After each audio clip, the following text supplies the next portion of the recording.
তো বন্ধুরা কেমন আছেন সবাই? আশা করি সকলে ভালো আছেন। মুসলিম ভাই বোনদের প্রতি আসসালামু আলাইকুম, হিন্দু ভাইদের প্রতি আদাব ও নমস্কার, অন্যান্য জাতির প্রতি আন্তরিক শুভেচ্ছা জানিয়ে শুরু করছি আজকের ভিডিও। আমি আজকে যে বিষয়টা নিয়ে আপনাদের সাথে আলোচনা করব, এটি একটি গুরুত্বপূর্ণ বিষয়। সেটি হলো, এত সময় ভিডিওর থাম্বনেল দেখে আপনারা বুঝতে পেরেছেন, যারা লক্ষ্মী দেবীর দয়া এবং তার ভালোবাসা পেতে চান, সর্বক্ষণ লক্ষ্মী দেবী আপনার ঘরে থাকুক, এটা আপনি চান। আপনার ঘরে যদি লক্ষ্মী দেবী থাকে, আপনার ঘরে সুখ শান্তি টাকা পয়সা আয় উন্নতিতে ভরপুর থাকবে। আপনার ঘর থেকে যদি লক্ষ্মী দেবী চলে যায়, অলক্ষ্মী চলে আসে, আপনার ঘরে দুর্দশা দুঃখর কোনো শেষ থাকবে না, এবং কি আপনার ব্যবসা বাণিজ্য কর্ম সব কিছু ধ্বংস হয়ে যাবে।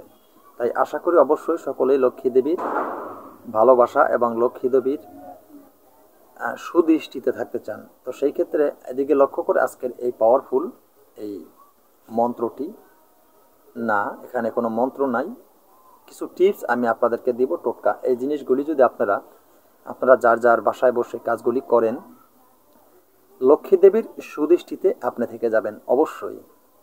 কয়েকটি টোটকা বিষয়ে আজকে আলোচনা করব, কি কাজ করলে আপনি লক্ষ্মী দেবীর সুদৃষ্টিতে থাকবেন, লক্ষ্মী দেবী সর্বক্ষণ আপনার ঘরে থাকবে, সে বিষয়ে বলবো আজকে। তো বন্ধুরা, সে মূল আলোচনায় যাওয়ার আগে সকলের কাছে আমি প্রতিদিনের মতন বলি যে আমার এই চ্যানেলটি ইতিপূর্বে যারা সাবস্ক্রাইব করেছেন তাদেরকে অসংখ্য ধন্যবাদ। যারা এখনও চ্যানেলটি সাবস্ক্রাইব করেননি, প্লিজ চ্যানেলটি সাবস্ক্রাইব করুন, পাশে থাকা বেল আইকনটি বাজিয়ে নোটিফিকেশন অন করে চ্যানেলটি লাইক দিয়ে দিন, যাতে আমি নতুন ভিডিও আপলোড করার সাথে সাথে সবার আগে আপনার কাছে চলে যায়। তাই তো বন্ধুরা, কথা না বাড়িয়ে মূল আলোচনায় চলে যাচ্ছি। আমি সবসময় বলি যে আমার চ্যানেলটি প্রশিক্ষণের চ্যানেল। আমার চ্যানেলের সাথে যুক্ত থাকলে আমার চ্যানেল থেকে তন্ত্রমন্ত্র যন্ত্র শিক্ষা করে আপনি ভালো একজন কবিরাজ হতে পারবেন, মানব কল্যাণের জন্য আপনি কাজ করতে পারবেন। এখনও বলি পারবেন, যদি একাগ্রতার সাথে বিশ্বাসের সাথে আমার চ্যানেলের সাথে আপনি যুক্ত থাকেন, অবশ্যই পারবেন।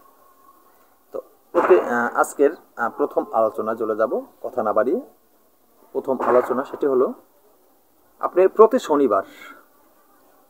শনিবার যদি ছোলা ভিজিয়ে, ছোলা অবশ্যই চিনে, প্রতি শনিবার আপনি কিছু কি করবেন, প্রতি শনিবার ছাতু ছোলা ভিজিয়ে খিচুড়ি পাক করবেন।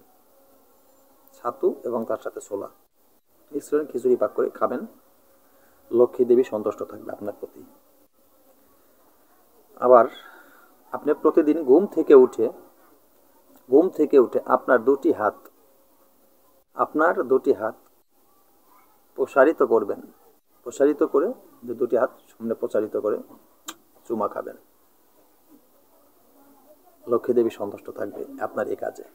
নাম্বার 3, রবিবার ঘরের চৌকাঠে গোবর দিয়ে লেপন করবেন, তাতে কিন্তু লক্ষ্মী দেবী সন্তুষ্ট থাকবে আপনার প্রতি। এবং নাম্বার 4, অমাবস্যা পূর্ণিমার রাতে সারা রাত ঘরে ঘিয়ের প্রদীপ জ্বালায় রাখবেন, লক্ষ্মী দেবী কিন্তু খুশি তাতে। তারই সাথে আপনি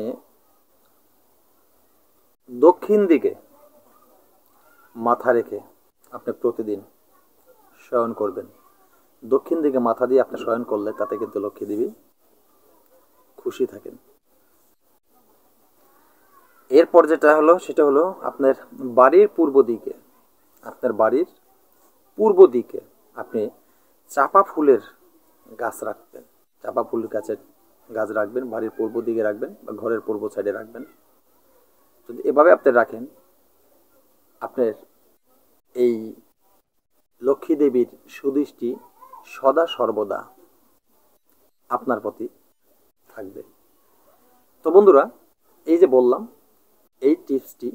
এই কয়টি টিপস, এর যে কোনো একটি যদি প্রতিনিয়ত আপনি করতে পারেন বা সবগুলো যদি করতে পারেন আরো ভালো, লক্ষ্মী দেবী সদা সর্বদা আপনার প্রতি সন্তুষ্ট থাকবেন, আপনার প্রতি সুদৃষ্টি থাকবে, আপনার সংসারে সুখ শান্তি অর্থ উপার্জন সবকিছু ভরপুর থাকবে। আশা করি অবশ্যই বুঝতে পেরেছেন। কথা না বাড়িয়ে আজকের মতো ভিডিওটি এখানে শেষ করি। তবে নতুন কোনো ভিডিও নিয়ে আসার আগ পর্যন্ত সকল বন্ধুরা ভালো থাকবেন। আল্লাহ হাফেজ।